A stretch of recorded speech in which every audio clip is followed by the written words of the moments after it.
Luke chapter 6. One Sabbath day, as Jesus was walking through some grain fields, his disciples broke off heads of grain, rubbed off the husks in their hands, and ate the grain. But some Pharisees said, "Why are you breaking the law by harvesting grain on the Sabbath?" Jesus replied, "Haven't you read in the scriptures what David did when he and his companions were hungry? He went into the house of God and broke the law by eating the sacred loaves of bread that only the priests can eat. He also gave some to his companions." And Jesus added, "The Son of Man is Lord, even over the Sabbath."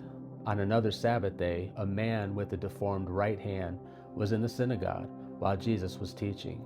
The teachers of religious law and the Pharisees watched Jesus closely. If he healed the man's hand, they planned to accuse him of working on the Sabbath. But Jesus knew their thoughts. He said to the man with the deformed hand, "Come and stand in front of everyone." So the man came forward. Then Jesus said to his critics, "I have a question for you. Does the law permit good deeds on the Sabbath, or is it a day for doing evil? Is this a day to save life or to destroy it?" He looked around at them one by one and then said to the man, "Hold out your hand."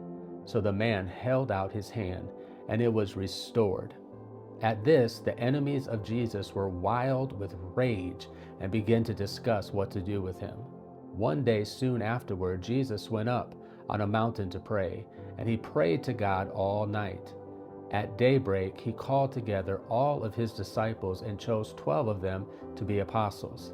Here are their names: Simon, whom he named Peter; Andrew, Peter's brother; James, John, Philip, Bartholomew, Matthew, Thomas, James, son of Alphaeus, Simon, who was called the Zealot, Judas, son of James, Judas Iscariot, who later betrayed him. When they came down from the mountain, the disciples stood with Jesus on a large level area, surrounded by many of his followers and by the crowds. There were people from all over Judea and from Jerusalem and from as far north as the seacoasts of Tyre and Sidon. They had come to hear him and to be healed of their diseases, and those troubled by evil spirits were healed. Everyone tried to touch him, because healing power went out from him, and he healed everyone. Then Jesus turned to his disciples and said, "God blesses you who are poor, for the kingdom of God is yours. God blesses you who are hungry now, for you will be satisfied. God blesses you who weep now, for in due time you will laugh. What blessings await you when people hate you and exclude you and mock you and curse you as evil because you follow the Son of Man. When that happens, be happy. Yes, leap for joy, for a great reward awaits you in heaven." And remember, their ancestors treated the ancient prophets that same way. What sorrow awaits you who are rich, for you have your only happiness now.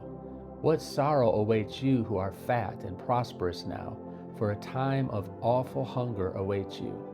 What sorrow awaits you who laugh now, for your laughing will turn to mourning and sorrow. What sorrow awaits you who are praised by the crowds, for their ancestors also praised false prophets. But to you who are willing to listen, I say, love your enemies. Do good to those who hate you. Bless those who curse you. Pray for those who hurt you. If someone slaps you on one cheek, offer the other cheek also. If someone demands your coat, offer your shirt also. Give to anyone who asks, and when things are taken away from you, don't try to get them back. Do to others as you would like them to do to you. If you love only those who love you, why should you get credit for that? Even sinners love those who love them. And if you do good only to those who do good to you, why should you get credit? Even sinners do that much. And if you lend money only to those who can repay you, why should you get credit? Even sinners will lend to other sinners for a full return. Love your enemies, do good to them, lend to them without expecting to be repaid. Then your reward from heaven will be very great, and you will truly be acting as children of the Most High, for he is kind to those who are unthankful and wicked.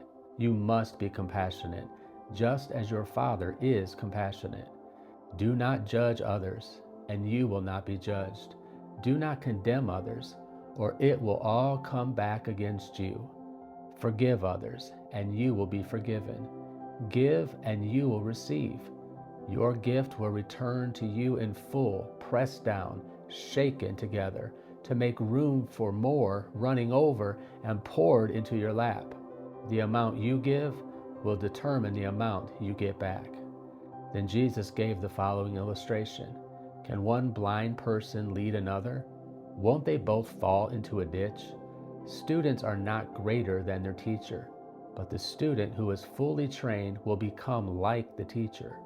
And why worry about a speck in your friend's eye when you have a log in your own?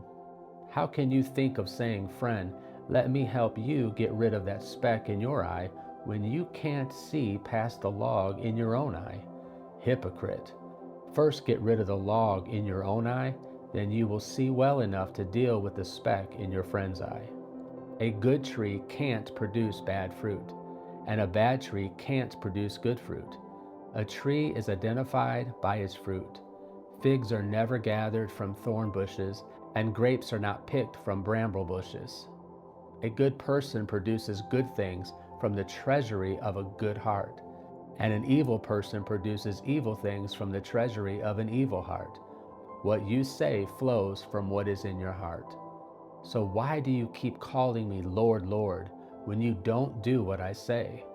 I will show you what it's like when someone comes to me, listens to my teaching, and then follows it. It is like a person building a house who digs deep and lays the foundation on the solid rock. When the floodwaters rise and break against the house, it stands firm because it is well built. But anyone who hears and doesn't obey is like a person who builds a house right on the ground without a foundation. When the floods sweep down against that house, it will collapse into a heap of ruins.